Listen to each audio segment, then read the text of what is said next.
I know you love earning travel rewards and cash back, and that's why you're going to love Rakuten. With Rakuten, you can earn cash back on everything you need to book your dream trip, hotels, flights, rental cars, experiences, and more, while still booking through your favorite travel sites. And don't worry, cash back can be earned on top of earning the credit card points and the hotel and airline loyalty points that matter most to you, depending on how you make your booking. Plus, with Rakuten, you can also earn cash back on groceries and other purchases like electronics, pet supplies, and more.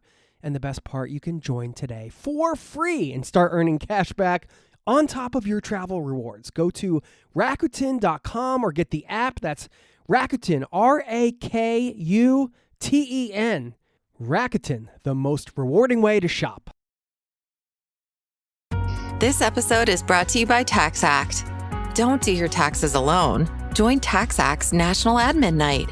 Admin nights are social gatherings for getting through your to-do list. So get ready for a night of fun, finding deductions, and filing taxes with TaxAct, where you can file your federal and state return for just $49 through April 8. Let's get together and get them over with. Visit taxact.com/admin-night for details. Hey, what you doing? Are you doom scrolling other people's vacations? Miami, San Diego? With Expedia, your trip can earn rewards which you can use towards your next eligible stay. Soon, people will doom scroll you. Expedia, the one place you go to go places. Terms apply. I came out, I'm shaking, and I didn't have any clothes. I didn't have shoes. I didn't have a wallet. I had nothing.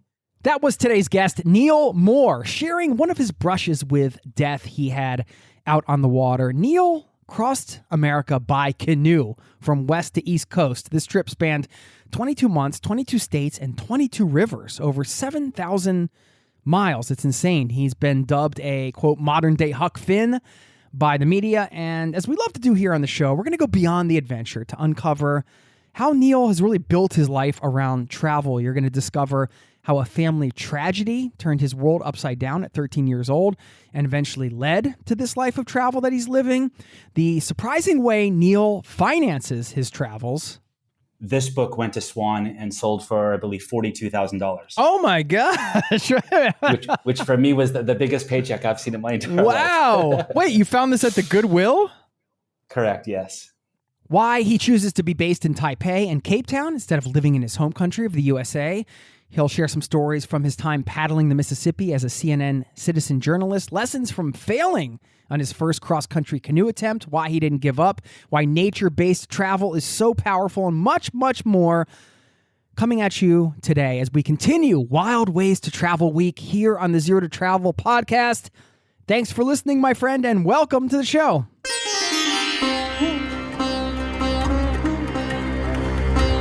You're listening to the Zero to Travel podcast, where we explore exciting travel-based work, lifestyle, and business opportunities, helping you to achieve your wildest travel dreams.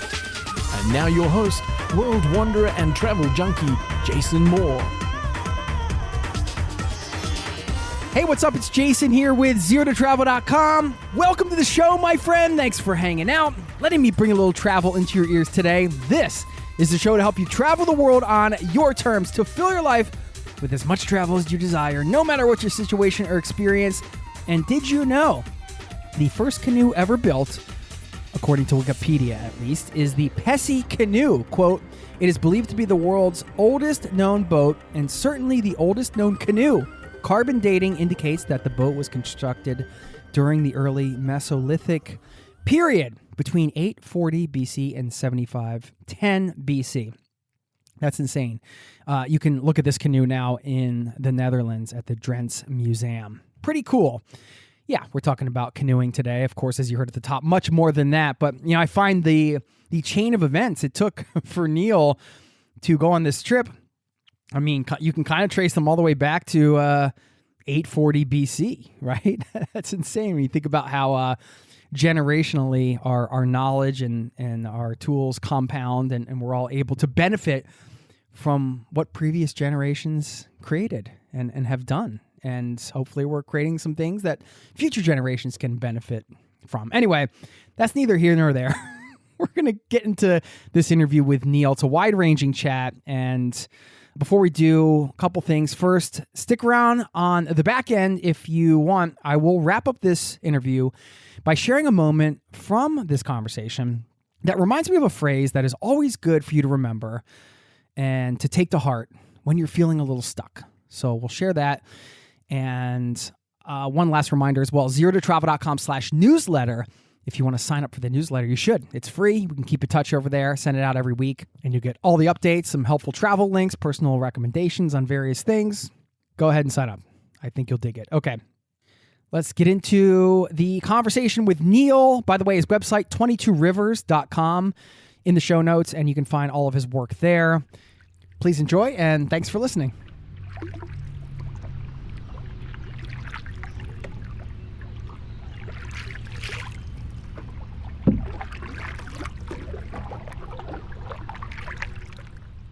I'm excited to chat with you today. Whereabouts are you?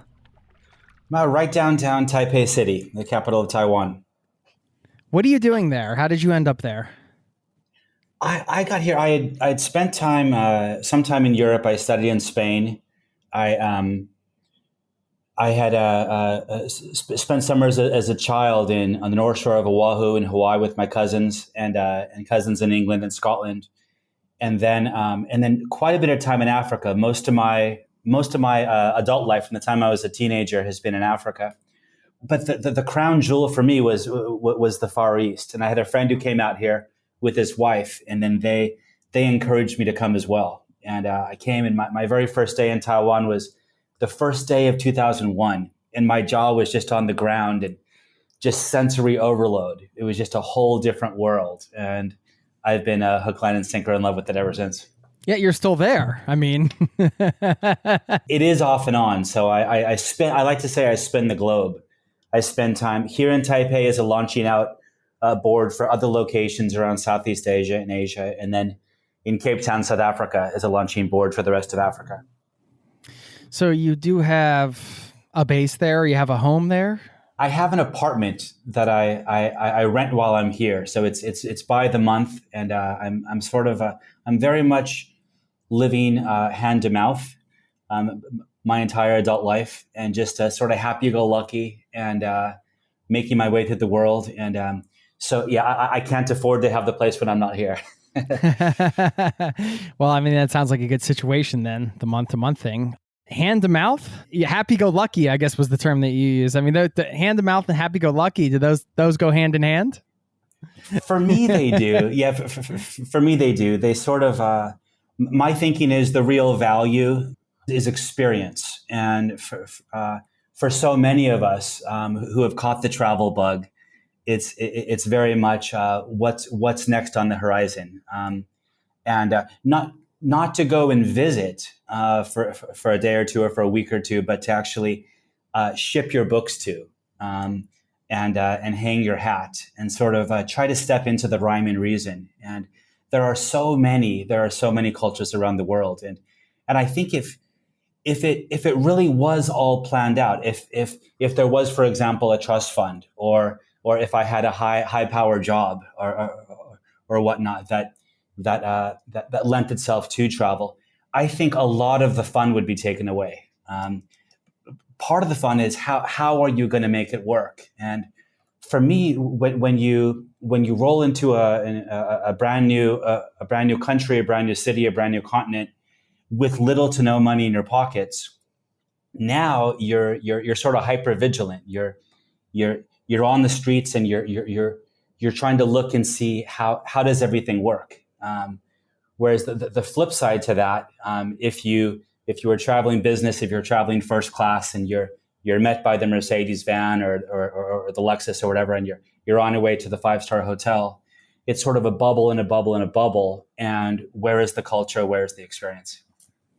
Yeah, I guess going back to your question, like in that scenario, you kind of know how it's going to work in essence, right? I mean, of course, anything can happen, but this idea of how are you going to make it work, if you thrive on that statement, or that question, I should say, that I guess clears up some of the questions I had around all the adventures you've done, man. I mean, that's the epitome of how are you going to make it work.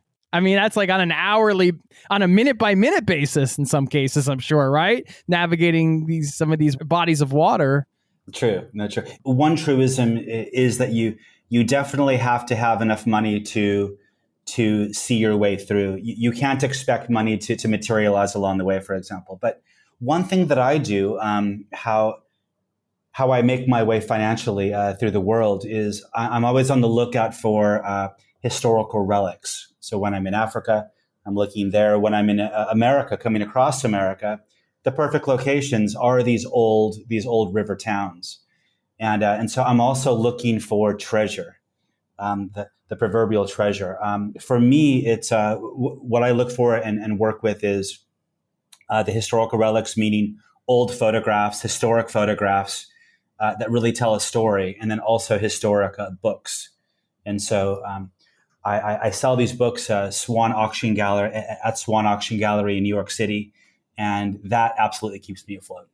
Really? Okay. So you actually find physical objects in these various destinations that you've just through research and kind of knowledge, you're able to resell and sustain yourself. That's one of your businesses outside of writing and journalism and some of the other stuff we're going to get into today.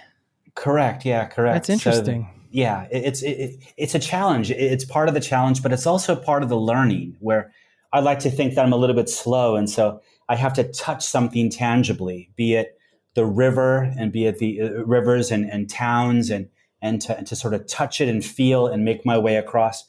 But also the history, the photographs, the people stories, the historic books, to touch it and learn from it. And then you have to research it to understand how to sell it. And then understanding when you do sell it, you'll never see anything like that again. What was one of the more unique things that you found and sold that you had a connection with? What kicked the journey, the second attempt, so there were two attempts to come across America from West Coast to East Coast. One was the first. We're going to dive deep on that, by the way. I don't want to. Yeah, I mean, we know you could talk about it now, but absolutely, we're going to talk about your 22 Rivers project and the journey into the soul of America and all of that. So yes, but please go on. I just want to let people know we're not skipping over the iconic adventures. Okay. Yeah. So what kicked it all off for me was a historic Book of Mormon. So it was a really random one. It was the third European edition, the sixth overall from the year 1852 in Liverpool, England.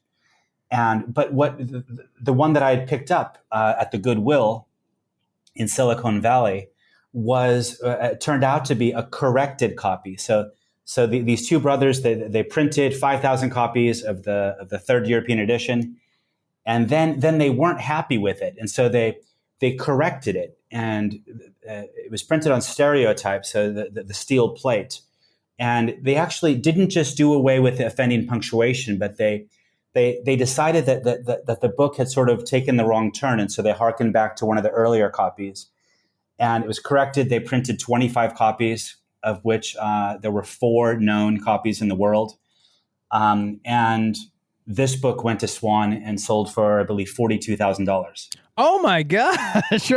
which for me was the biggest paycheck I've seen in my entire life. Wow! Wait, you found this at the Goodwill? Correct. Yes. How much did you buy it for? Oh, to be fair, so the Goodwills across the country, they've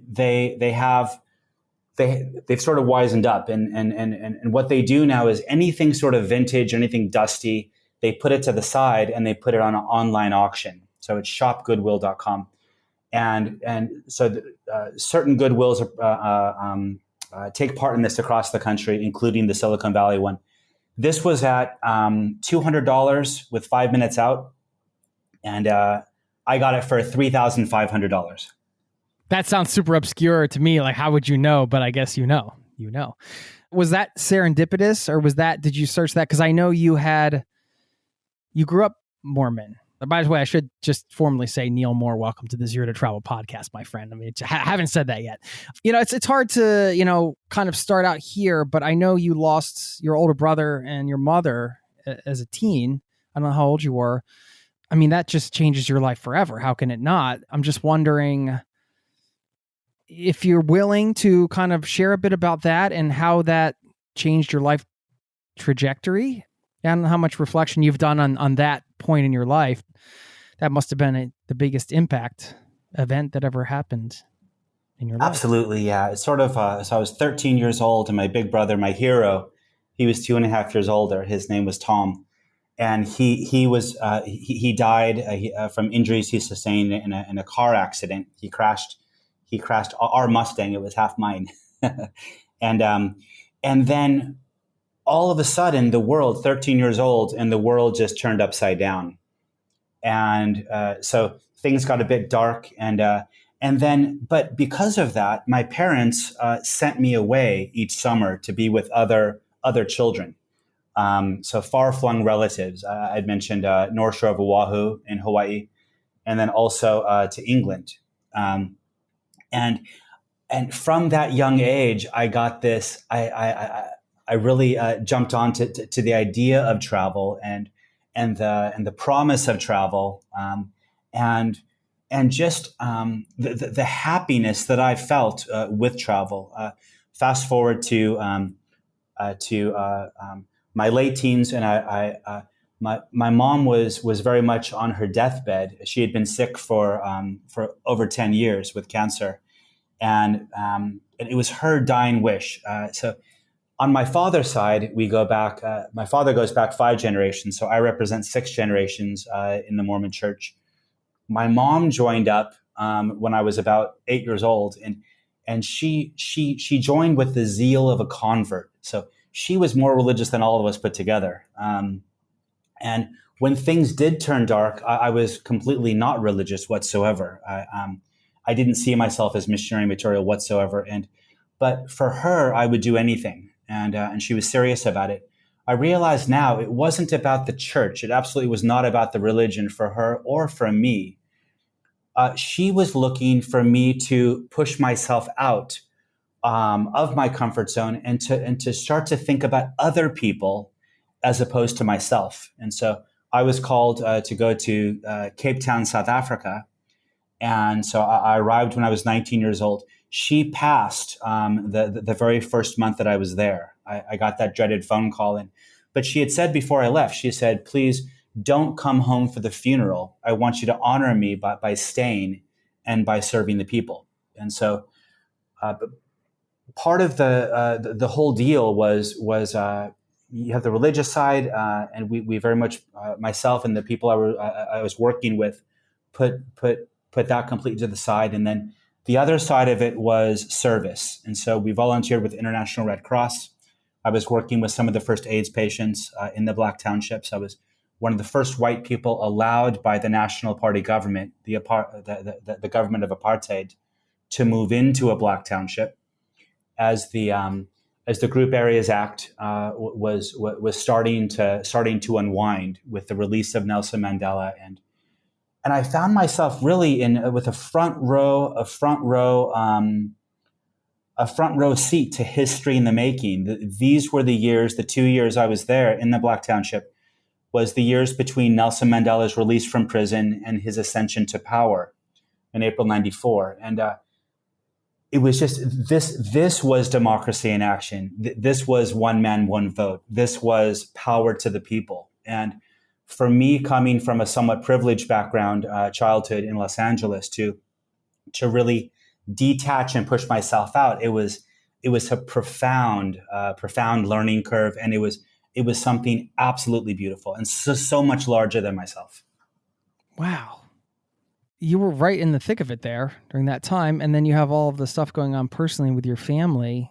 What a time in life for you. I mean, what have you carried with you from that time?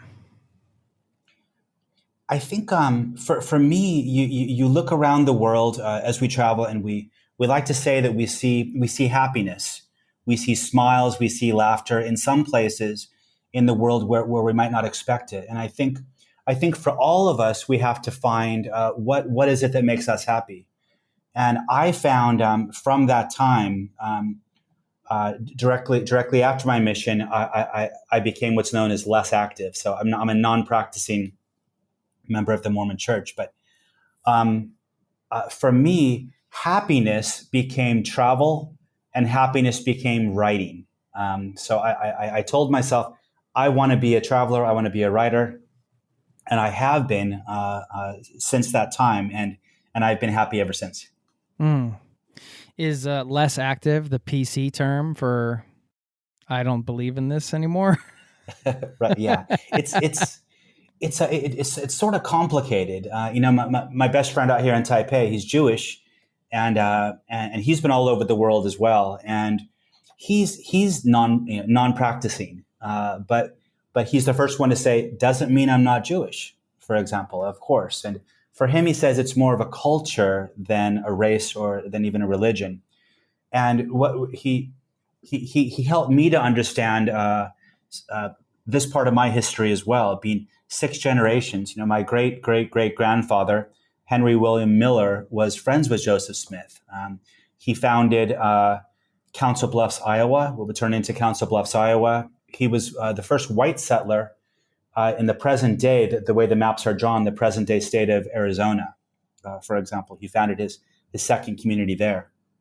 And when I look at him, and even when I look at my mom, and I can't point to them and say they were wrong and I'm right, if that makes sense. And so what I found was that it's part of me. And for a while I was embarrassed about it, and I tried to separate myself from it.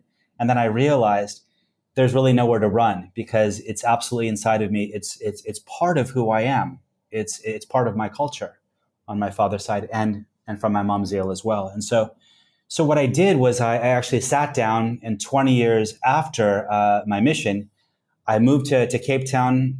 I took an apartment, the oldest block of flats in Cape Town, for 6 months. And I sat down and I wrote the story, my story of my experience there as a young missionary. And the voice that I found wasn't the voice of my 19-year-old self. And it wasn't an anti-Mormon voice whatsoever. It was how I felt inside. So 20 years later, I could identify that, how I felt inside, but wasn't able to vocalize when I was a teen. And so it's actually the real story. And I was able to confront it and write about it, and then push it off my plate. And so it's out there. Yeah. How did that work with the grieving process with your mother? Right. It absolutely helped. When you put yourself in the service of other people, what we would do, so we moved in and we were on foot. And so in what is today the largest township in South Africa, it's called Umtatsani, and it's outside of the port city of East London on the Indian Ocean coast. And at that time, in early 92, I moved in, and we believed that there were about 2 million people. And I can promise you that there were 2 whites. And what I found was that the Xhosa people, so in South Africa, there's 45 tribes. There's 11 official languages now. The largest tribe are the Zulus, and then the second largest are the Xhosa, which was the tribe of Nelson Mandela. And this was the area that I was working at that time. And so you put yourself in, and for the Xhosa people, again, religion completely to the side. It's the culture looks at us as brothers and sisters. And so everybody we met on foot, everybody that we met, we would shake hands African style, thumb around thumb. And for the older people to show reverence and deference, you use both hands. And so both thumbs around both thumbs. And for me, what I learned was it's the human touch. It's the human experience. It's taking off my mask, and looking at people as people, not to, for so many of us, I think, for absolutely in America, what we like to do is put people in boxes. We like to label people. These are the Republicans. These are the Democrats. These are the good guys and the bad guys, or vice versa. And and then with the different ethnicities and the different backgrounds and everything else, what if we take all of those monikers away and again the human touch and looking at people as people and not looking how we can divide ourselves, because we all know how that works, but what is it that unites us? What is it that we have in common? And when what we have in common is a smile and a handshake and pure love, and that connectivity, it's something for me that was an absolute takeaway that I've been able to employ and to look for, and both in myself and also with other people everywhere that I've traveled since. We'll get back to the interview in just a moment. I know you love earning travel rewards and cash back, and that's why you're going to love Rakuten. With Rakuten, you can earn cash back on everything you need to book your dream trip, hotels, flights, rental cars, experiences, and more, while still booking through your favorite travel sites. And don't worry, cash back can be earned on top of earning the credit card points and the hotel and airline loyalty points that matter most to you, depending on how you make your booking. Plus, with Rakuten, you can also earn cash back on groceries and other purchases like electronics, pet supplies, and more. And the best part, you can join today for free and start earning cash back on top of your travel rewards. Go to Rakuten.com or get the app. That's Rakuten, Rakuten. Rakuten, the most rewarding way to shop. Now, back to the show. It must have been pretty special to go back there 20 years later. And I think it's interesting that to write the memoir, Homelands, it's called, the memoir. We'll link to all your books in the show notes here. To go back to the physical area where you were, did you feel like, obviously you felt like that was important, like that you couldn't write this book from Taipei or wherever, you needed to be back in the place where you were 20 years prior? And did being in that environment somehow contribute to the way it all came together energetically or, creatively? I don't know what that means to you, but I'm just curious as to why you made the choice and how it actually impacted the creative work. Yeah, it's sort of a twofold answer to that. I think, yes, absolutely. To be there on the ground and for me, I had to find, as a writer, you have to find your voice, that true voice. And then once you have it, then you're gold. So it was very important to go back that year. The thing is, though, I've been going back every year of my life since I was 19. So, for example, I like to say I cheated in college, at university, and what I found was I was on the quarter system. I was first in Hawaii, then I was at the University of Utah, and we're on the quarter system. And what I found was I really enjoyed summer classes, a little bit shorter, smaller class size, so more sort of FaceTime with the professors that I liked a lot and wanted to learn from. I had my mountain bike. I would ride on the Wasatch Range there, and come the first winter, it's just spectacular. You've got the snow. Everyone is the oohs and the ahs. The second snow arrives, and it's still beautiful. And then the third snow arrives, and the city of Salt Lake is iced over, and the city bus is coming down the hill sideways. It's sort of it basically not coming from the snow. And I'm talking to you in Oslo, Norway, but basically for me, I started to dream and think to myself. I actually took a notebook and I took a pencil and an eraser when I was in college, and I realized I want to go back to Cape Town more than anything for the winter, which would be their summer, for 3 months. And but I have no money. I have no money whatsoever. And so how can I do that? And I worked it out on paper where I could. I had one friend who's a hairdresser there in Cape Town, and she was visiting me quite a bit. And anyway, so I found out if I were to buy some things and take them with me or ship them, it turned out to be both, then I could actually pay my way. And then I didn't have the money to invest, but I had a friend who had money to invest. And then I gave him all the profits, and all I required was my air ticket, which at that time was pretty expensive. Back then it was about $3,000 to fly to Cape Town. But once I had my ticket, I had all my friends I could stay with. I was surfing. I was in the water from sun up until sundown for 3 months, basically, when I wasn't selling stuff. Wow. A resourceful individual you are. So you're bouncing around. You've been out of the U.S. for a long time. And I was just wondering, living overseas, it sounds like from my research that you've lived most of the last 3 decades between Cape Town and Taipei.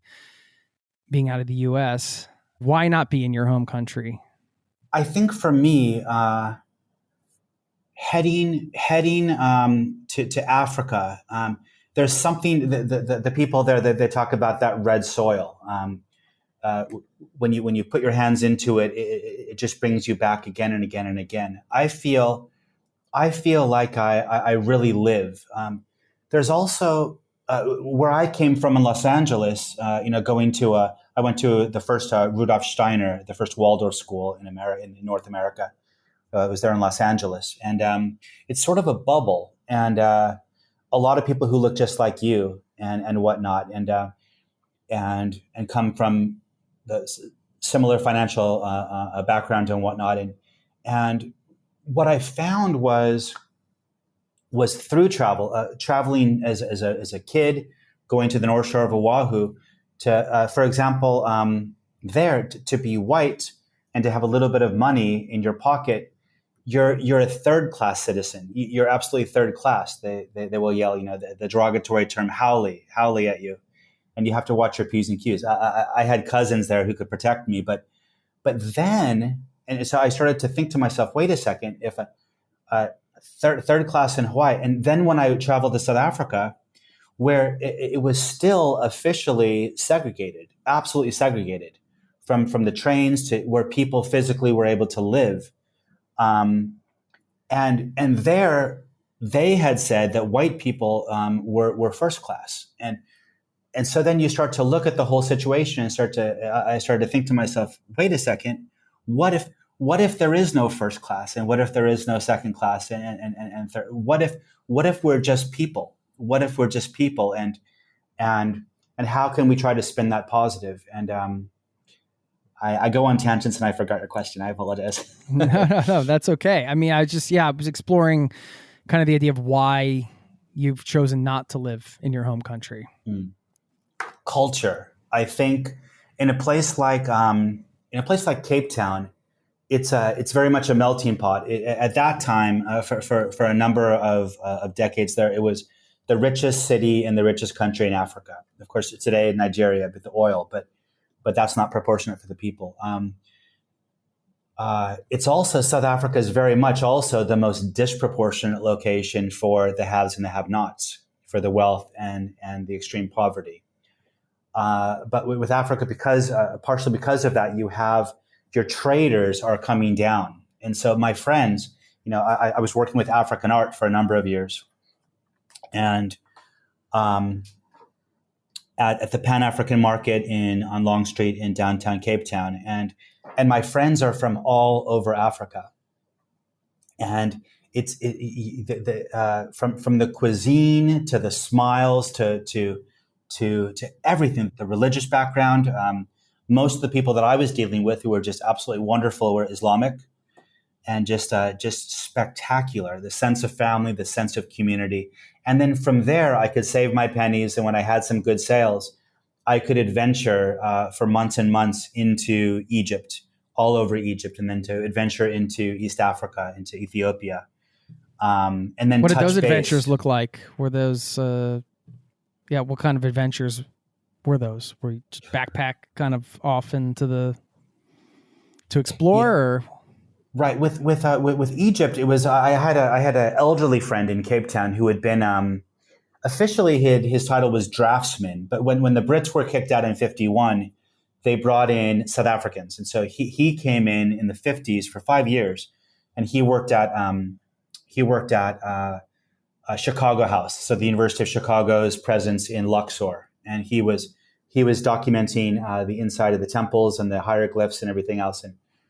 But I listened and sort of just holished it, and my mouth was just dripping with excitement when he would talk about his time in the Western Desert and his time in Old Cairo and his time very much in Luxor. And so I saved my money, and then I wanted to see these stars on the sand dunes. And I wanted to sit on a sand dune in the western desert of Egypt. And I wanted to, right when the sun goes down, there's this poof of air that sort of hits your face.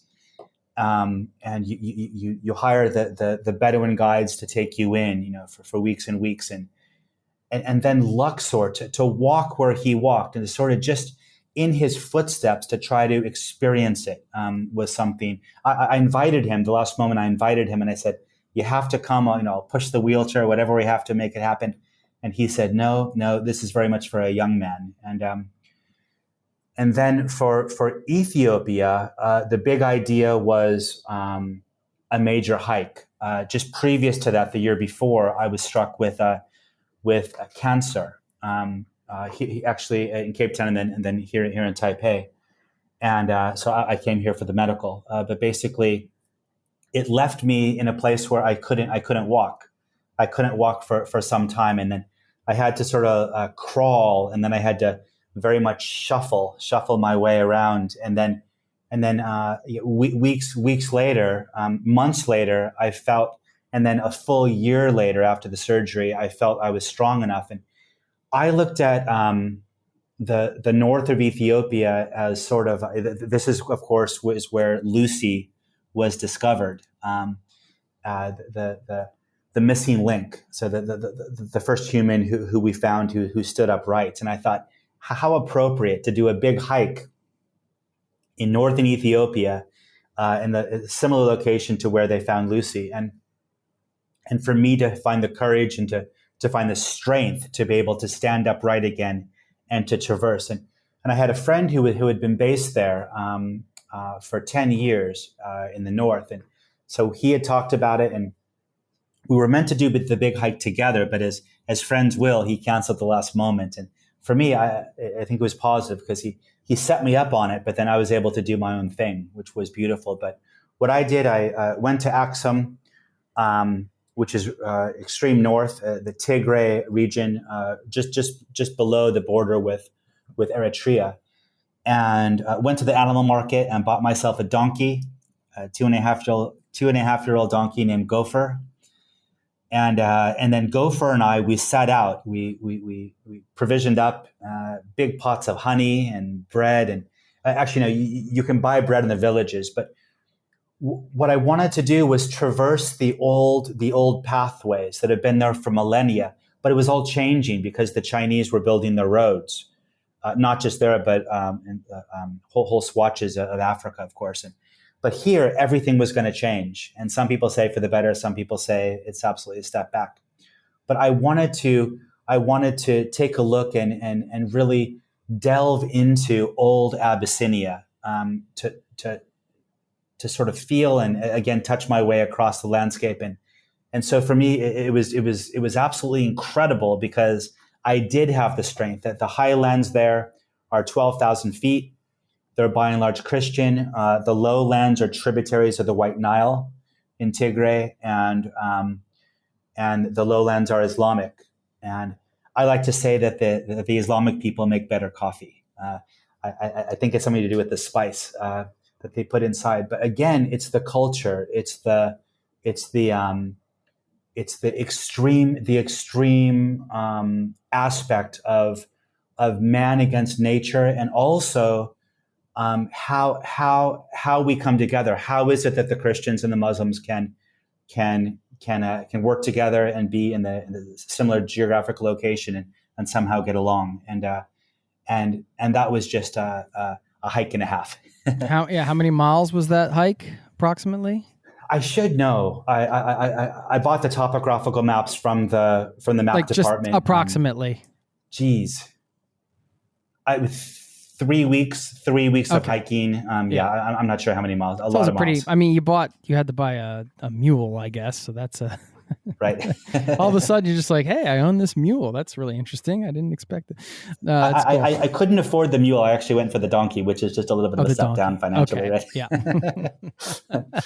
Yeah. Congrats on being cancer free. I mean, how long have you been cancer free now? This year, thank you very much. This year, it's 10 years, and so I'm still going through the CT scans once a year, but it's pretty much in the rearview mirror at this stage. Okay, wonderful. So when did the canoeing come into the picture?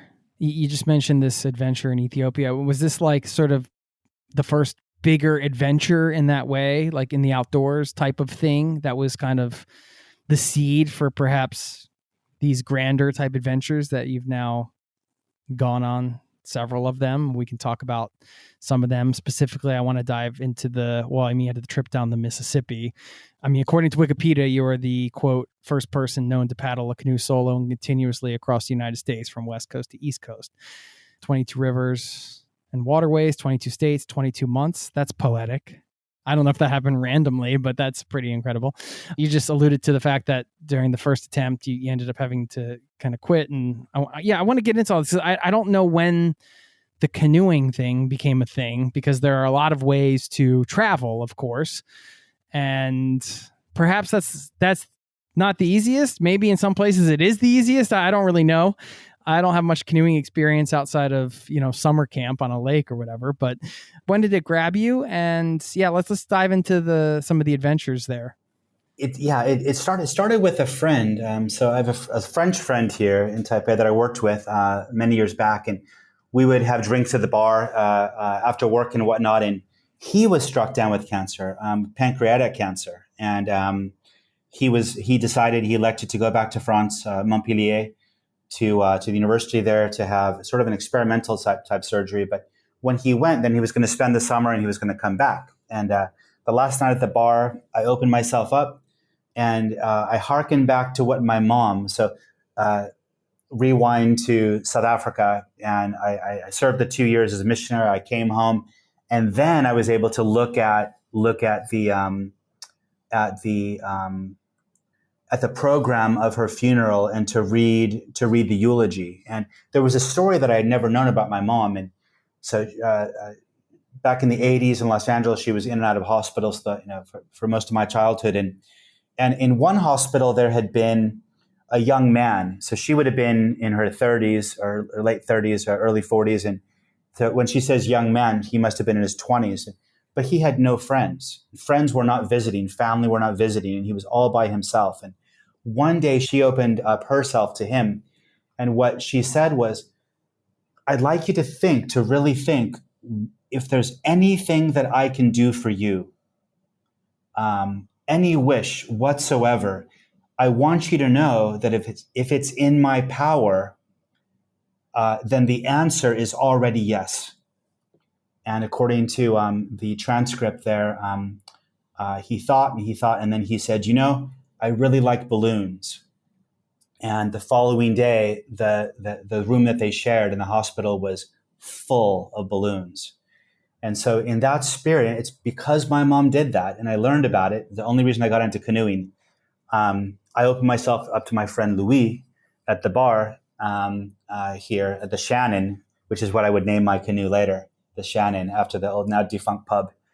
And I said, Louis, in the name of my mother and the spirit of my mother, if there's anything, I want you to go have the surgery, convalesce for the summer, and you come back. And when you do, if there's anything that I can do for you, just think of it like a blank check. The answer is yes, I will do it.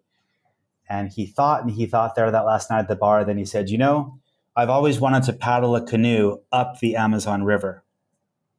And the idea of a canoe and long distance, and it just blew me away. And so Louis went, he had a surgery. He got lots of rest. He did come back. Louis is still alive today. It's amazing. These 3 French doctors came in, they worked a miracle.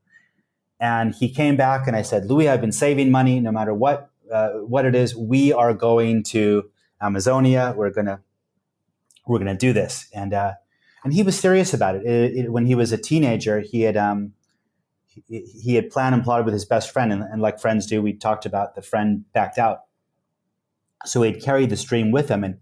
But then he said, no, I've thought about it. And the big adventure that I'm going to do, if I do another adventure, it'll be with my wife. And I said, that's fair. That's okay. But then I stumbled into a book called Mississippi Solo by the great writer, Paris-based Eddie L. Harris, who I'm so lucky to be in touch with today. He's just a big hero of mine. As a novice, he traversed the Mississippi River. And so I read the book, and the more I read the book, only because of Louis and his dream, then I started to think to myself, I can't say it out loud. Oh no, I'm going to do the Mississippi. And then I stumbled into journalism, and then I had the idea with the economic downturn, which today we call the Great Recession. It looked back in '09, it looked like the world was spin-tailing into full-blown depression. And the reporting at that stage were the big financial capitals, New York City, Singapore, Hong Kong. And my thinking was, that's not the story. The story is the common people, the middle of America, the country where the whole fiasco started. And what practical advice would the middle of America have for the rest of the world? And so I had this grand idea. What if I launched the Canoe and then chronicle stories right the way down? Not economic stories, but human interest stories, the human face of the economic downturn. And it worked like gangbusters. I was able to sort of juxtapose the wildness of the canoe and the adventure and the travel, and with my budget as well, to be able to camp on islands and whatnot, and then to walk into a town and to pull off stories of international consequence again and again and again. It set me up. But to answer your question, very long-winded answer here, I met a gentleman at the top of that river in 2009 who opened my eyes to the possibilities. And this guy was larger than life. His name was Dick Conant. His story has now been chronicled by New Yorker writer Ben McGrath. The book is called, from this past year, the book is called Riverman. And it's sort of a modern day classic, and it's just absolutely incredible. But he wasn't just doing a river like myself. This gentleman, Dick Conant, he was connecting rivers. And he was starting on the Mississippi that year, and he was on what would turn out to be the greatest adventure of his life. He was going all the way to Norfolk, Virginia, and he got there 10 months later and sent me a postcard. But he taught me that the rivers connect. And so when I finished the Mississippi River, I went back to Africa, I went back to East Asia, and back and forth and back and forth. But my mind was thinking, if I was to connect rivers, if I was to unfurl the map across the kitchen table and unfurl the map in my mind, where would be my point A and where would be my point B? And then I thought, I had the crazy idea, what if I went coast to coast? So naturally the idea was East Coast to West Coast, the Anglo migration of America, go west, young man. But I come from the West Coast, and I talked to some friends, and I thought, wait a second, what if I turned it around and went the wrong way, went west to east? And that's what I did. It turned out to be a major challenge and something unique and something absolutely beautiful. We'll get back to the interview in just a moment. This episode is brought to you by Fandango. People say fans are too distracted these days, but the truth is, when a great movie hits the screen, you show up, you stay glued, invested, part of the story. And without fans like you, there'd be no cinema magic, no shared moments. So head to Fandango.com to get tickets, stream, or rent or buy top movies and series. Fandango loves fans. Protein is now at Starbucks, and it's never tasted so good. You can add protein cold foam to your favorite drink or try one of our new protein lattes or matcha. Try it today at Starbucks. Now, back to the show. Yeah, you mentioned Dick. I know that there was a sort of tragic ending to his story. He disappeared, and then they've never been able to find him, as far as I know from my research, right? I mean, how much were you guys in touch? It sounds like he was a big inspiration for you for the broader cross-country journey. Yeah. Yeah, he was a major influence for me. Just his words, you can string them together. They would reverberate in my mind for years and years after he said them, like sort of a scratchy, like the hook of a scratchy song. And then I think all of us, when we look at the idea of adventure, when we look at the idea of travel, the beautiful thing is for ourselves, we can work out what is our point A and what is our point B, and maybe C and D and E, and it can go on. But to do something grand, to touch places in our lifetime that are historically, I mean, that are so important and that are just beautiful and breathtaking, but the interesting thing was, I knew Dick Conant for 2.5 days. We paddled together. He taught me a lot of things, not just about long distance canoeing, but also about life. He talked about, again, the idea he would save about $10,000 before he would do a big trip. And he was what society refers to as homeless. He was the first person in my life who was technically homeless that I had taken the time to talk to. And it turns out, I like to say, for all of us, really, when we travel and we push ourselves out, there are people, there are characters in this world, in our life experience that we'll bump into, that have the power to transform how we look at ourselves and also how we look at the world and how we approach the world. And so we paddled off and on. We kept on bumping into each other. I wanted to celebrate when we got to the first big milestone for us on the Mississippi was Minneapolis, the first big city. It was 500 river miles on the map, the first lock and dam, the first of 26 locks and dams down to St. Louis. And so there was this Esquire magazine had called this bar called Nice Polonaise, this Polish polka bar, completely unpretentious. Esquire magazine called it the best bar in America a couple years previous. And so my friends in Minneapolis had taken me there before I launched out, and I wanted to celebrate there with him. And I said, I want to buy you a gimlet. And he said, a gimlet? And I said, yeah, and they have Polish food. And he said, Polish food? He said, I'll be there. And I went to the bar, and my friends came and they left. And they said, Neal, come on. And I said, no, I'm gonna stay and close it down. And I waited and waited, and he never pitched. He never arrived. And the whole way down the river, it gets pretty wide, and you're paddling along the side of the river, hugging the shoreline. And I would look across the river, and I would see it's probably a log, but it just might be Dick Conant. And so I'd pick up my spirit and sort of whistle, and I was going to laughing to myself because I was going to surprise him, and had a second wind, and I would cross the river, which can be treacherous. And every single time it was a log. I never saw Dick again. But the beautiful thing is with Ben McGrath's reporting, first with a couple different pieces in the New Yorker, and then with his research for the full-blown book on Dick,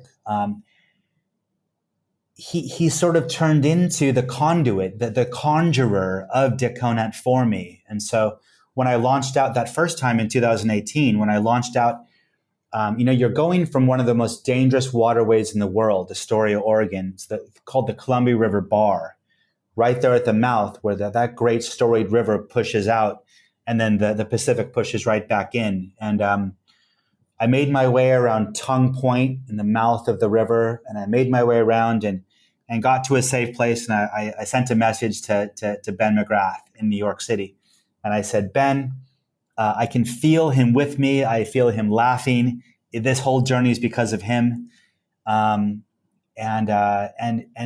Ben's words, what he said was, Neal, they've just found a skull. They found a skull in the area where Dick went missing on his final adventure in the North Carolina region there. But it turns out it wasn't Dick's skull. It was another boater who had gone missing. And Ben, what he said was, please be careful, Neal. But all along the way, I was able to be in contact with Ben, and then through Ben, Ben, for example, that night at the bar that I had missed Dick, he found his journals and he transcribed them for me. And in Dick's words, he did get to the bar. And he said, I've just taken a swivel stool seat at Nye's, and the barmaid has just given me my ice cold stein of beer, and the band has just taken the stage. And where is Neal?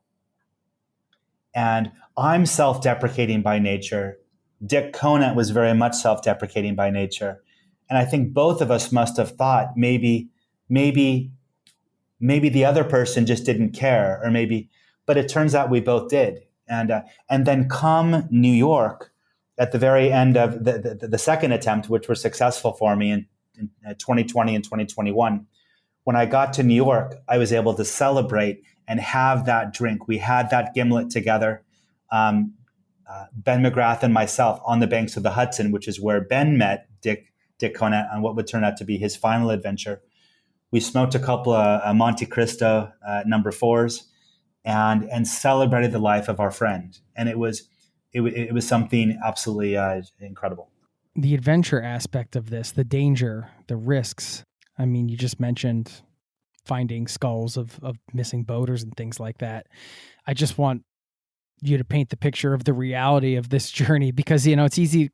It can be easy to kind of visualize, especially the Mississippi float, right? It's kind of like you could imagine this sort of idyllic version of I'm just paddling down the Mississippi and talking to interesting characters on the way. And, meanwhile, the reality of, giant ships going by that can run you over and all of the different things, let alone, I don't know if you have to do any portaging on the Mississippi. Yeah, I just wanted you to paint the picture on some of the challenges involved, I suppose, so people can kind of walk in your shoes or paddle in your shoes, I guess, for a little while to kind of understand the day-to-day life. We're talking about almost 2 years of your life crossing west to east. And then the Mississippi one, I don't know how long that was, but yeah. Yeah, that one was 4 months and 22 days. And then okay.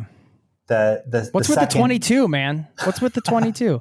Your lucky number. It's my lucky number. I was born on the 22nd, 1122. Everything when I was a kid, everything happened to me on the 22nd. So I looked at this. I look at sort of positive sort of the talisman, or this sort of the positive thinking. So you take something positive and you put it out there, and then you're able to make your way through these tough times. And you absolutely go through tough times. We all go through tough times. But as a long distance canoeist, what I'm doing is I'm on an island by and large. I like to camp on islands to be away from most animals and to be away from people as well, and not to be on private property. And then you're breaking camp an hour before first light.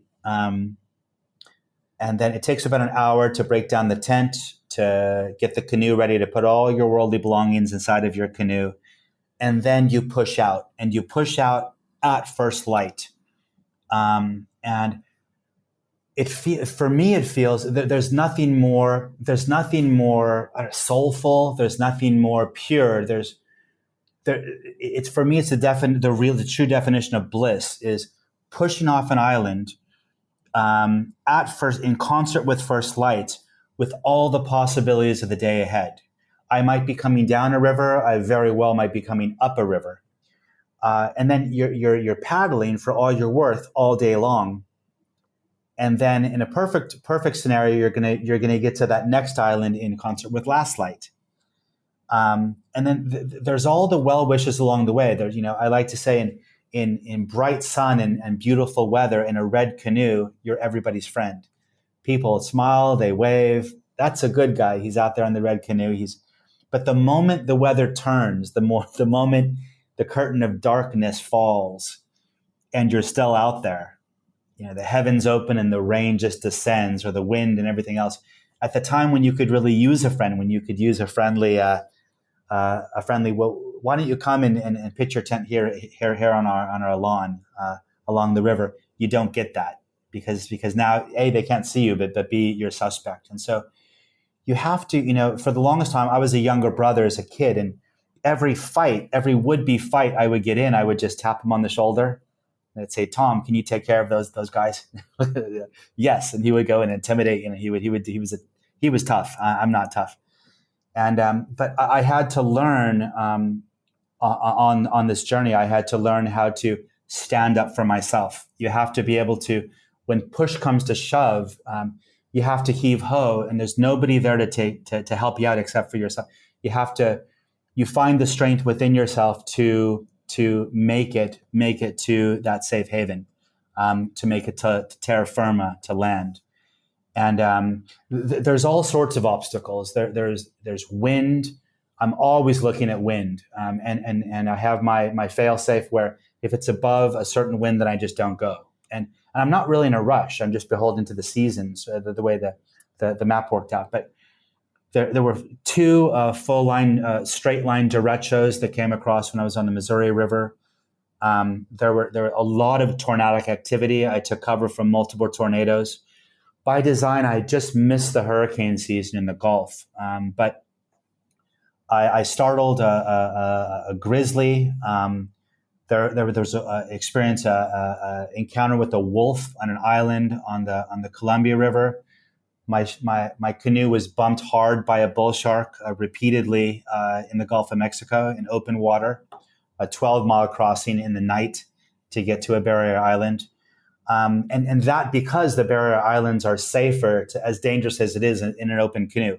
Some people think it's crazy, but it was safer to wait for the right weather and to navigate, to connect the barrier islands to get into Mobile Bay, I thought, than the coast with all the people and with the oil refineries and all of this humanity can sometimes be overbearing too. But there's really a balance in all things. I think this is where happiness comes from too. One of the ingredients of happiness, the balance being, yes, you have the bright sun and you have the beautiful days, and then you have incredibly rough weather where you have to fight to be able to physically make it. And then the journey itself as well. Again, it's that balance between the wildness and the community, between town and country, and you really get both. You feel wild. You have nature at water level. You have nature literally all the way around yourself and your craft, and then you step into a town. It might be a few days, it might be a week, it might be a month later. You step into a town or a city, and now you're ready to reconnect with humanity again. And it's just it's also the canoe. It's the first mode of transport in North America. The first roads were built along the rivers. The first communities, the first settlements, the first cities, all on these rivers. There's a lot of history, and by traveling in this way, it's also a nod, I like to think, to the first people who came well before us too. How do you think spending so much time in nature, as you just described, connects you to a place in a different way? You wouldn't see it. I think you can really miss it if you're traveling in a car, if you're traveling, I don't know, maybe even in the old slog of the bicycle with the cement and the path before you, and sort of the when you're on the water. I like to think. My mind doesn't work scientifically whatsoever, but I like the correlation between our bodies are by and large 70% water, and the surface of the earth is by and large 70% water. And for me, especially when I was younger, I had all this stress. That's why I was in the water in Cape Town as a young man. Because when I immerse myself into the water, all that stress washes away. I talk to old timers with their cars parked, looking over the river, looking over the Mississippi, for example, on this last trip. And I asked the old timer, when you look at the river, what do you think? And he said, it's a soothing, it's a calming experience for me. And when you put yourself on a body of water and it's fluid, and there's no guarantees. There's all sorts of obstacles that can end things pretty quickly. But there's something so beautiful about it, to the point where for 675 days from the West Coast to the East, I found myself laughing, this involuntary laugh of freedom, of pure freedom. I wasn't doing that when I was hiking across northern Ethiopia.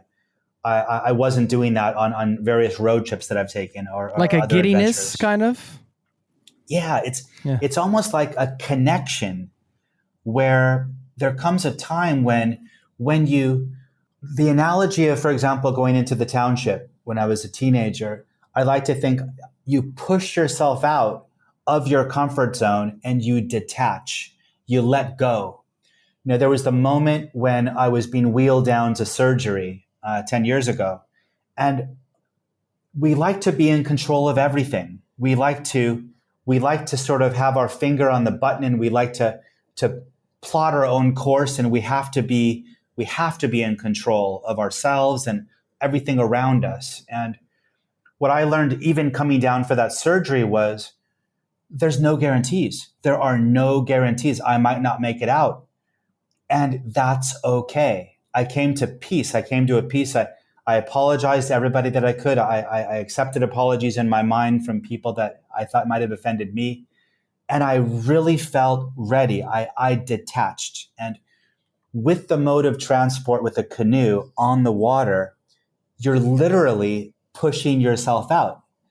And you detach. And in that detachment is the peace. In that detachment, where there are no guarantees you're going to make it to the other side. There are no guarantees you're going to survive that day. There are a lot of near-death experiences, I would say.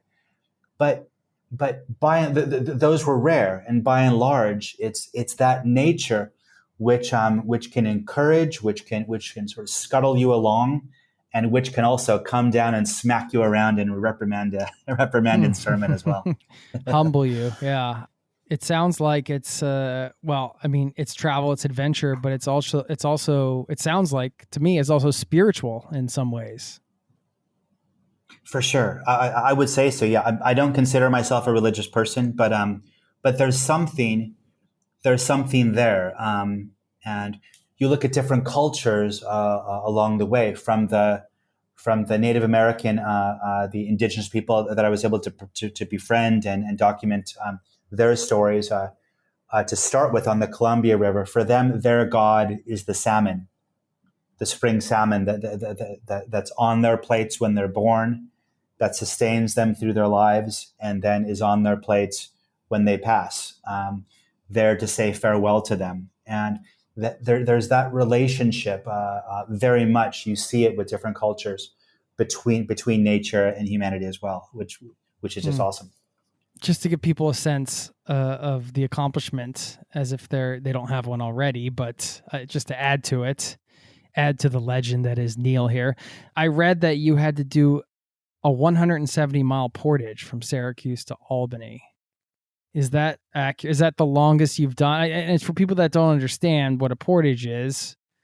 I think what you're doing is putting the canoe on your head and carrying everything you own, basically, and just hiking. Instead of just hiking, though, you're also hiking with a canoe. I don't know. I mean, maybe this is adding to the mythology, or is this real? Yeah, I just kind of wanted to give people a sense of these portages, because this is, I don't know how much this was a part of the trip, but wow. I mean, what an impressive physical feat as well, this whole thing. I completely, thank you. I cheated. So Okay. When you look at the map, it was 7,500 miles. This is why I asked the questions. Yes. That's right. About 500 of them were portage miles. There were countless dams making my way around. And then there are certain stretches. The Continental Divide was 60 miles. There was a portage in Idaho that turned out to be 100 miles, just over 100 miles.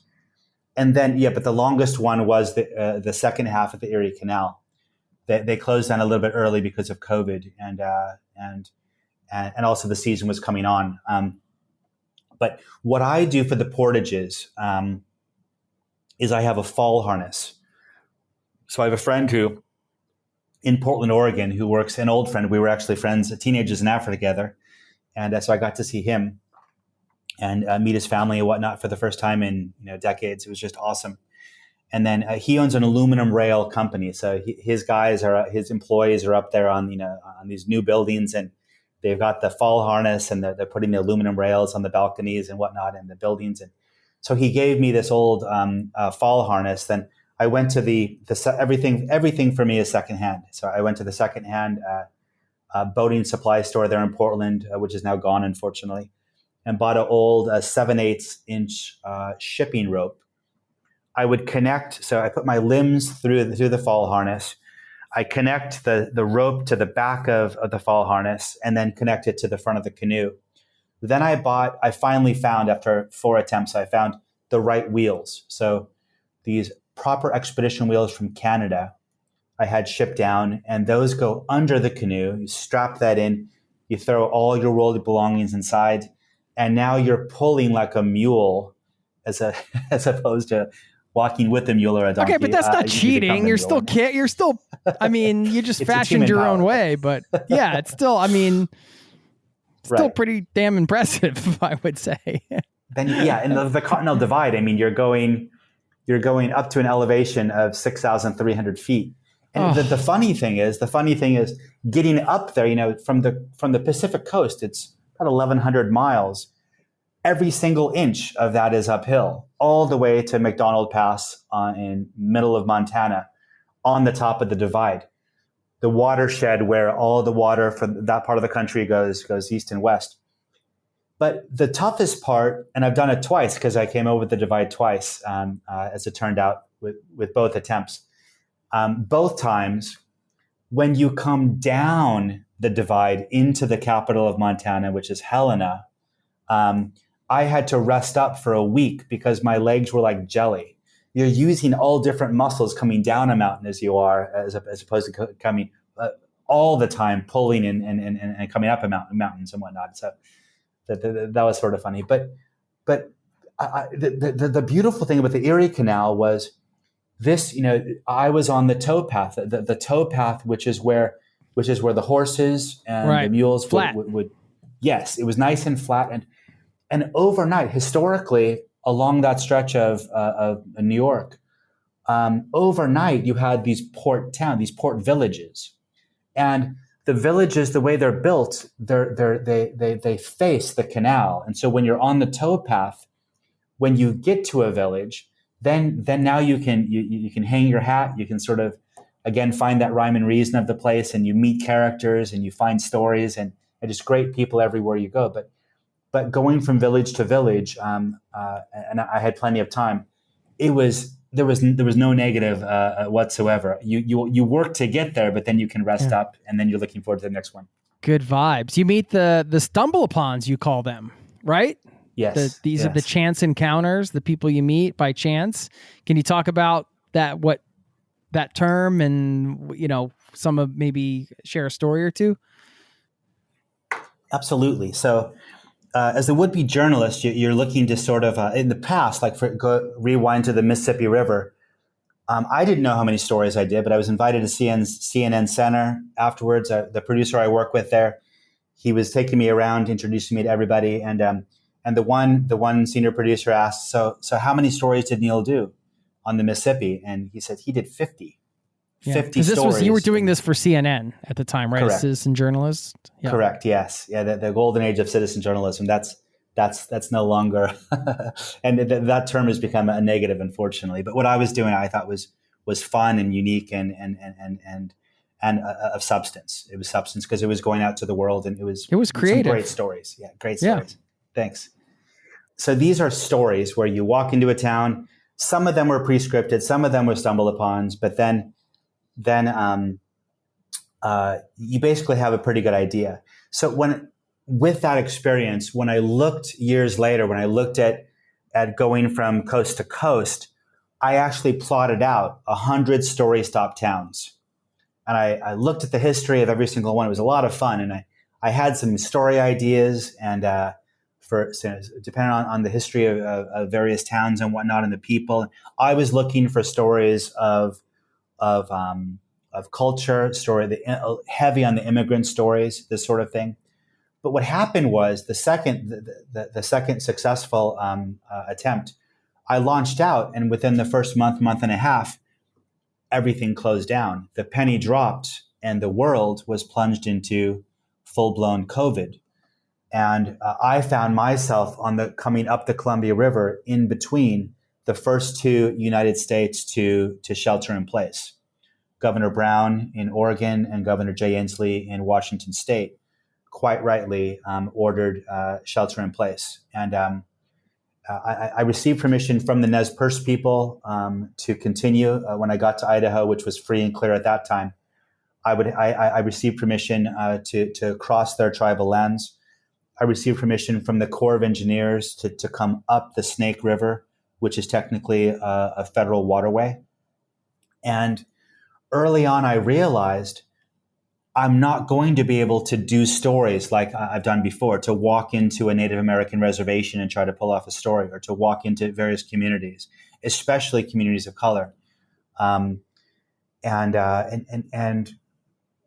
so it turned out to be chance encounters. What I ended up doing was documenting chance encounters, and talking to Ben and talking to other journalist friends at that time. What Ben said was, Neal, I think your storytelling is actually going to be enhanced. It's going to be enhanced because it's going to be a change of pace for you. And it was beautiful. All walks of life, ethnicities, cultures, backgrounds. I got to see it all. And I just, again, the stumble-upons, which a lot of times are the most beautiful unscripted encounters. And it turned out to be a new experience for me, and something that was far and above my wildest dreams of success. I mean, the chance encounters, some of the best parts of travel, right? Any type of travel.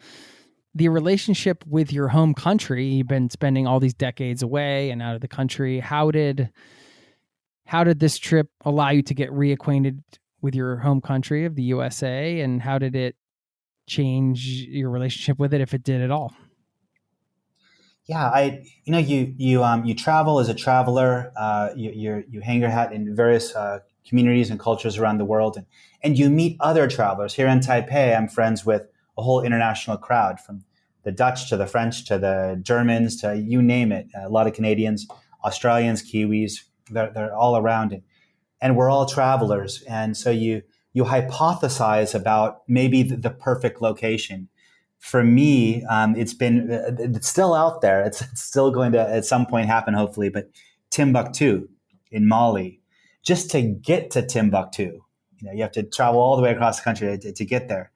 And then there's Old Delhi. There's that one guest house right across from the mosque with the call to prayer that wakes you up each morning, and how beautiful would that be?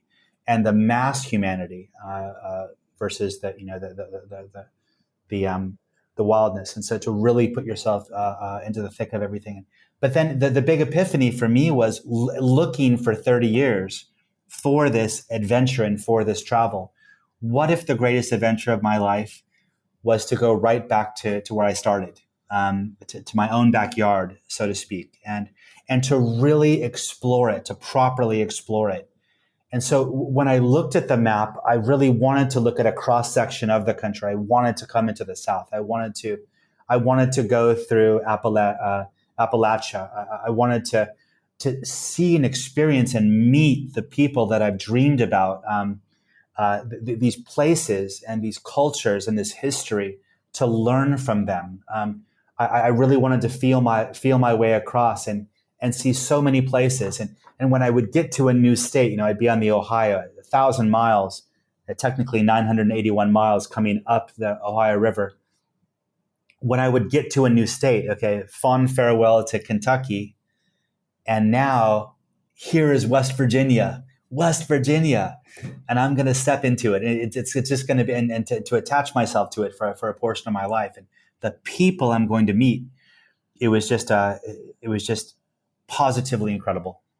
It sounds like you really feed off of that energy of, you mentioned the pushing off the bliss of the morning light and the possibilities of the day. It sounds like that's the energy, the possibility, the energy of possibility. Who you're going to meet, what's going to happen, really keeps you going. Are you able to carry that into your sort of daily life when you're not on an adventure?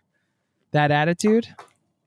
You have what's referred to, and people might laugh who are not familiar with sort of hardcore long distance expeditions, but you have expedition withdrawal. And so it's almost like a sadness, and you have to be careful because you can slide into depression pretty quickly. when you're on the adventure, and this might sound ridiculous as well, but when I was on this last journey, almost 2 years, it felt like I had been on the journey my whole life. I had always been on the journey, and it felt like I always would be on the journey until towards the end that the communities are counting down to New York City, and I realized with great sadness, that final bittersweet day, it is going to come to an end. But then now you have to step back into non-expedition, but you're plotting and planning for what might come next. And I think a perfect place to do that is out in the world, and then from out in the world, be it now I'm in Taipei now. I'll be in Cape Town in January, back to Africa, and from there you can sort of get your head right. You're surrounded by the culture again, so it's all positive, and now you can look at the world and say, where might be next. What does the future of America look like after spending so much time traveling through, thinking about it, assessing, talking to the people, considering, exploring? I think, we all know the divisiveness. We all know, the extreme polarization, the extreme disconnect, if you will. That's front and center. But so especially when you look at the news media, and not to say the news media is necessarily wrong, but when you highlight and underscore the negative, we all see that and we all know that. But I think what I found was people helping people from different economic standpoints and from different ethnicities and backgrounds. This is what America is, of course. We're a melting pot. But I saw connectivity, and I'm a perpetual optimist. I have friends around me who are realists who try to ground me. But I think especially when times are tough, and so we saw that with COVID, we see that with that polarization. When times are tough, this is when, I don't think it's an American trait, it's a world trait. We've all seen it. When you're in a war zone, for example, this is when people roll up their sleeves and they help each other out. And instead of getting caught up in all the negative and have you heard about the atrocities in the next village and the next village? When you stop and you look around you, what do you see? You see people helping people in tough times, and I think America is going through an incredibly tough time right now. But I think all of us, it's important to take a step back and to take off those masks and to try to see, as opposed to how we can disconnect, how is it that we can connect? And I'm hoping that hope beyond hope that we can get through this next election cycle, and that we can hopefully find some positive ground, some middle ground together. One thing we didn't get a chance to talk about yet, I was just curious on what lessons you learned from the first attempt, where you ended up in, I forget where it was. Was it North Dakota or? Correct. Yes. Yeah. And then you quit, and that's quite a long way to go. But then you had the perseverance to do this again some years later. What did the quitting and the doing it again, what did that whole experience teach you? I think you have to will yourself. You part of that strength that you find within yourself. I was a Boy Scout as a kid, so this is where I learned some of the bushcraft and some of the wildness to appreciate the wildness. But I found by getting my Eagle Scout, by going through with it, and my father taught me that when you start something, you finish it. You finish it. No matter how hard it is, you have to finish it. And so in my mind, that first day I launched out of the Mississippi, going back to 2009, the economic downturn, the very first night I made camp, this older gentleman whose land it was, who lets the kayakers and the canoeists stop there, he came down and he took one look at me. I was struggling with the brand new tent to try to put the tent up, and he wasn't trying to be rude or funny. This was an old timer who's multi-generations on that land, and he's seen countless people start the Mississippi. He took one look and he said, They haven't left, have they? Your family, your friends haven't left, because there's no way in hell you're going to make it. And I said, no, I'm going to make it to New Orleans. And I did. A lot of it's right here, I think. But the first go around, there were a lot of obstacles against me. There was record flooding. It was locals were calling it the 20-year flood on the Columbia.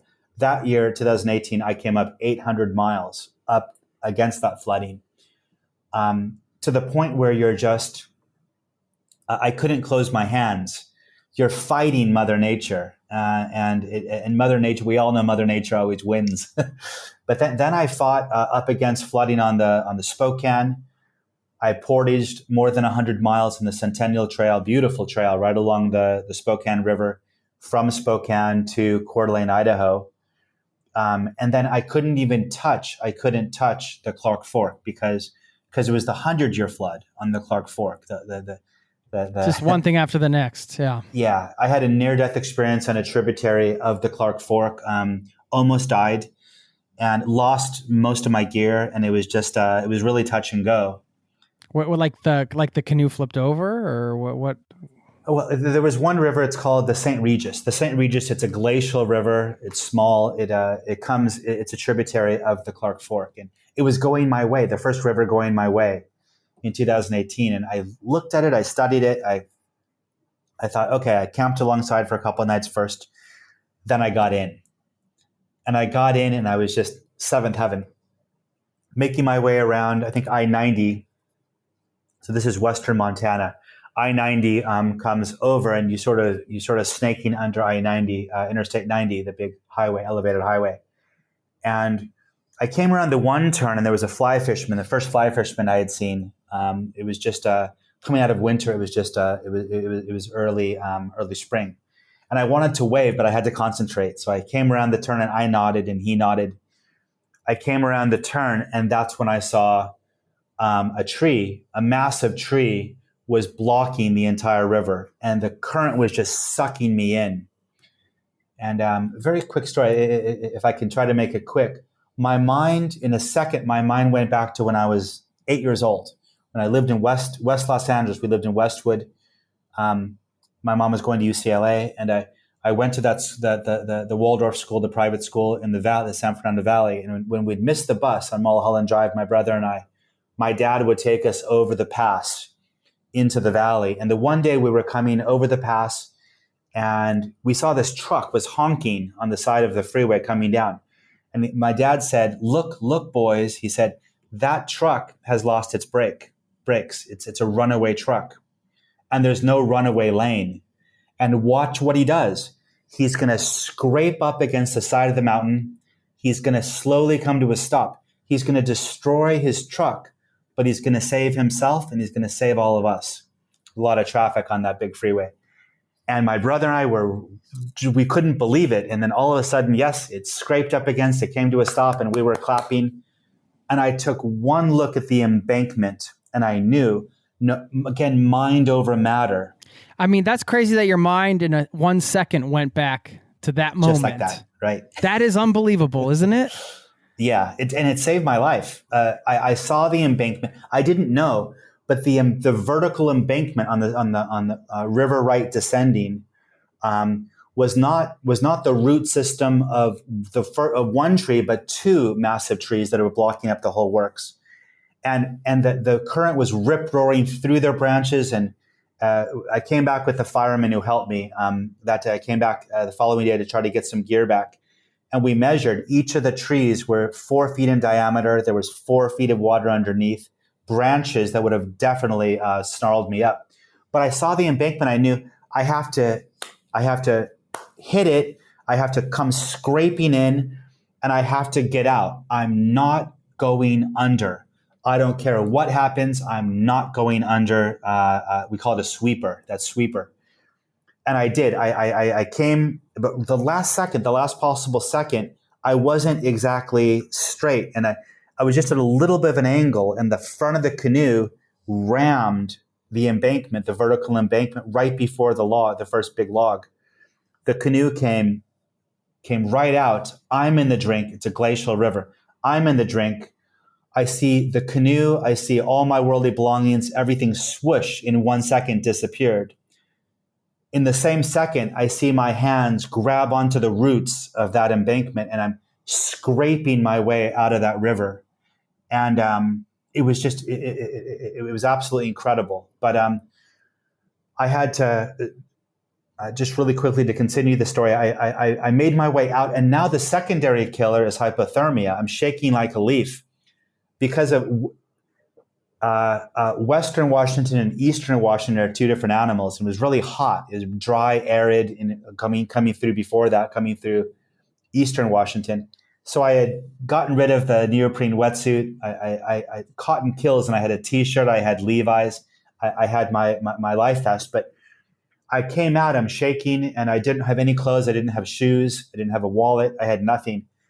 And I made my way up to the highway, interstate, and I was too embarrassed to wave for the big trucks coming by. So then I remembered the fly fisherman. So I turned to my right, and there's the off-ramp right there. So I start walking towards the off-ramp. I want to ask the fisherman for help. Can I get dry? Can I get a change of clothes? Can I try to get warm? And then as I'm coming down the off-ramp, this Ram dually, this big four-wheel drive American pickup truck, sort of on steroids, comes sliding around the turn and barreling up the wrong way onto the freeway. It's coming up. What? It's coming up the off ramp. Just randomly, right there. Randomly, yeah. Just I didn't have a phone. I didn't have anything, and my electronic bag, everything was gone. And I realize he's coming for me, and I wave my arms. He comes skidding to us to a halt. He throws open the passenger door, and he says, "Get in. The heater's on." Oh my God. Yeah. So this guy from Montana, this guy, he had been on the freeway talking to his wife on the phone, and he's looking at the river underneath, and he sees a canoe with no canoeist trucking down the river, and he sees this gear. And now this guy is thinking in milliseconds, and this guy, he's determined, just as determined as I was to survive. This guy is determined to find the canoeist and to save the canoeist.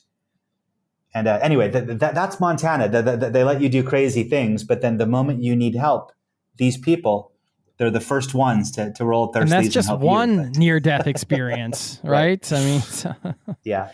I was behind schedule. I finally got through Eastern Montana, which is quite a schlep, and then just into North Dakota. And I initially thought I'm going to hang up the paddles as not a give up, but as a pause.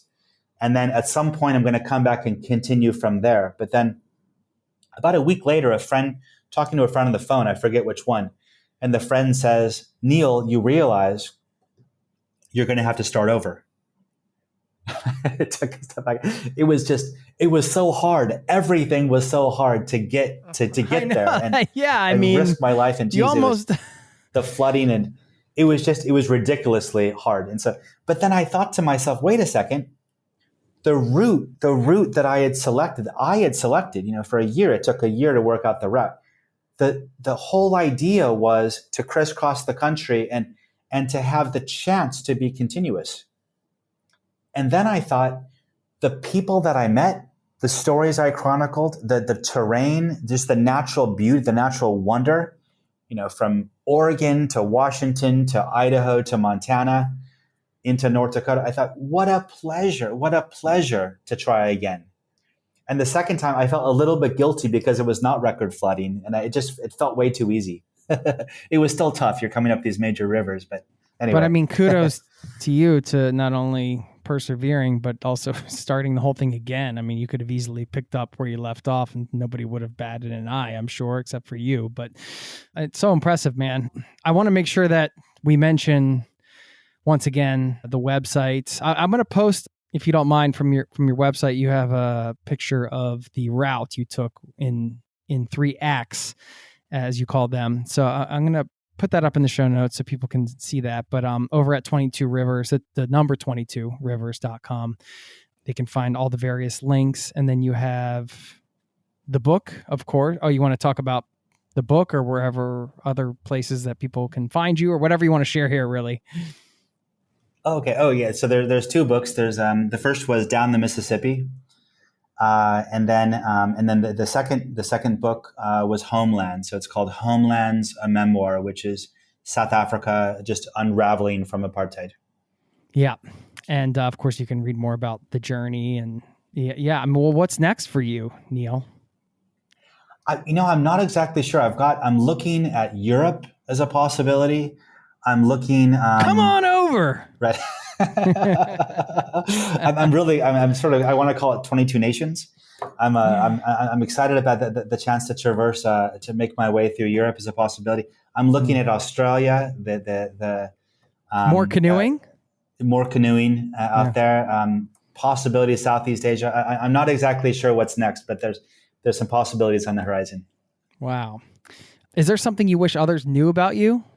I think it's important to, we talked about this a little bit through the course of the interview, but I think it's important to find what makes you happy and what makes you tick. And I think there's something powerful to understand that I've come to a realization every time I go on these travels and I put myself out there with adventure, a sort of full tilt adventure, if you will. The idea that we are able, in our lifetimes, we're able to attach ourselves to incredible places. You can spin the globe, you can put your best foot forward, and the whole concept of travel, the whole concept of calling ourselves travelers, of the dream, the dream of it, and then making that dream a reality. I think all of us can do it, and it's something that when we do, at least for me, I find happiness. I find you have with the whole world that people along the way are going to tell you you're crazy, you can't do this, you have to sort of have that 9-to-5 job, you have to conform. And I think for a lot of people do. A few of us are happy with that. A lot of us aren't. And I think there's so much opportunity to learn from culture, to learn from people, to learn from nature, to really learn from the world. And I don't know. I like the idea of not knowing what's next. I think when it's all plotted and planned, it's not as fun. But that's in a nutshell who I am. I love it. It's a great way to end. And when you do know what's next, I look forward to hearing about it and staying in touch. And really appreciate your time today, Neal. Thank you so much. It's a deal. So nice to be here. Thank you, Jason.